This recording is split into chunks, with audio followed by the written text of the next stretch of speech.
नमस्ते। तो हमारी जो दूसरी एक्टिविटी है वो है प्राइम एंड कंपोजिट नंबर्स पे अभाज्य एवं समग्र संख्या कि कैसे हम एक्टिविटी के थ्रू बच्चों को इनके बारे में समझा सकते हैं, थोड़ा सा विजुअलाइज करवा सकते हैं।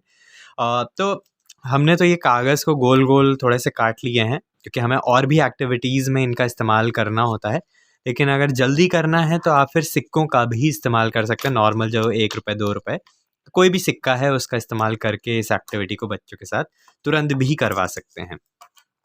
अब सबसे पहले जब बात आती है कि कैसे हम इसको करें तो कुछ संख्याएं हम ले सकते हैं। हम ले सकते हैं 7, 9, 15, है ना, 16। ठीक है। अब हमें क्या करना है, बच्चों को इन संख्याओं का समूह बनवाना है जो कि बराबर हों। ठीक है, कैसे बराबर हों?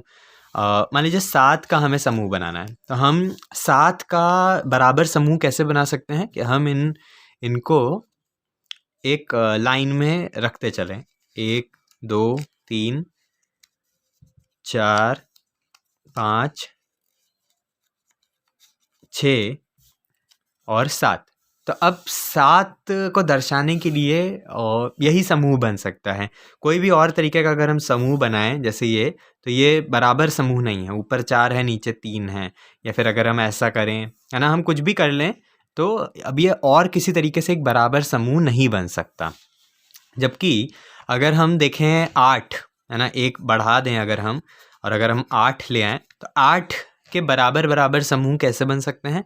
एक तो ऐसे ही बन सकते हैं, है ना, एक ये समूह बन गया जहाँ पे 8 गुणा 1, है ना, ये एक समूह है। फिर ये समूह बन सकता है 4 गुणे 2 या 2 गुणे 4, है ना, तो ये एक समूह का तरीका बन गया। फिर एक तरीका बन सकता है 2 गुणे 4 गुणे 2, तो ये बराबर बराबर समूह में बट गए हैं। ठीक है, तो ये बराबर समूह में बटे हुए हैं। फिर एक तरीका हो सकता है हम इस तरीके से लगाएं इनको, है ना, 8 गुणे 1, तो ये भी एक तरीका हो गया। तो इसको दर्शाने के लिए 4 अलग अलग तरीके हैं। 8 को दर्शाने के लिए 4 तरीके हमें दिखे। तो इसका मतलब ये कैसी संख्या है? ये हमारी कंपोजिट संख्या है, समग्र संख्या है, क्योंकि इसको दर्शाने के लिए अलग अलग तरीके अवेलेबल हैं। अभी अगर हम चले 9 की तरफ, है ना, 9 को देखते हैं, तो 9 को दर्शाने के लिए एक तो तरीका वही हो गया कि हम सिंगल सिंगल एक लाइन में इनको लगा सकते हैं। ठीक है, ये 8 थे, हम एक और इसमें जोड़ सकते हैं, तो ये हमारा 9 हो गया। फिर एक तरीका 9 गुणे 1 होगा जिसमें सीधी लाइन में 9 लग जाएं। और एक जो तरीका है वो 3-3 का हो सकता है ना, कि 3-3 के उसमें पेयर में इनको हम लगा दें, तो ये एक तरीका है। तो इसमें 3 तरीका है, 1 गुणा 9 जो कि ऐसे ऐसे आ जाएगा, 9 गुणा 1 जो कि ऐसे ऐसे आ जाएगा, और 3 गुणा 3। तो ये 3 तरीकों से दर्शाए जा सकते हैं। तो फ़र्क क्या होता है? जो भी प्राइम नंबर्स होंगे उनको आप 2 ही तरीके से दर्शा सकते हैं। जैसे 11, अभी 11 को आप सिंगल सिंगल लाइन में ही लगा के दर्शाया जा सकता है, उसको दर्शाने के लिए और कोई दूसरा तरीका अवेलेबल। दूसरे का मतलब है कि एक है इस तरीके से और एक है इस तरीके से, है ना। एक मतलब है कि 1 गुणे 11 और 11 गुणे 1, है ना। उसके अलावा कोई भी तरीका अवेलेबल नहीं है 11 को दर्शाने के लिए। ठीक है, तो अभी वो हमारा कैसे संख्या हो जाती है? वो हमारी अभाज्य संख्या हो जाती है, वो हमारी प्राइम नंबर जिसको हम कहते हैं वो बन के आता है, राइट। तो ये हमारे वो 11 थोड़े से स्क्रीन में कलर करने के लिए हम इस तरीके से इनको दिखा रहे हैं, राइट। बात करें 16 की, तो 16 भी, अब 16 कंपोजिट है या प्राइम कैसे पता करेंगे कि 16 को दर्शाने के लिए कितने बराबर बराबर हिस्सों में 16 को बांटा जा सकता है? तो पहले तो अभी ये तो 11 है, इसमें हम और जोड़ लेते हैं ताकि हमारे 16 आ जाएं टेबल पे। ठीक है,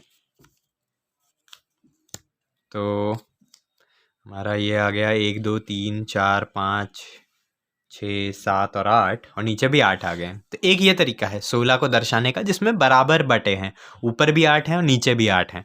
लेकिन फिर एक तरीका 4-4 का बन सकता है ना, कि हम इधर से ये 4 का इधर एक समूह बना लिया और एक समूह इधर हमने 4 का बना लिया। ठीक है, तो अब ये भी एक तरीका हो गया 16 को बांटने का।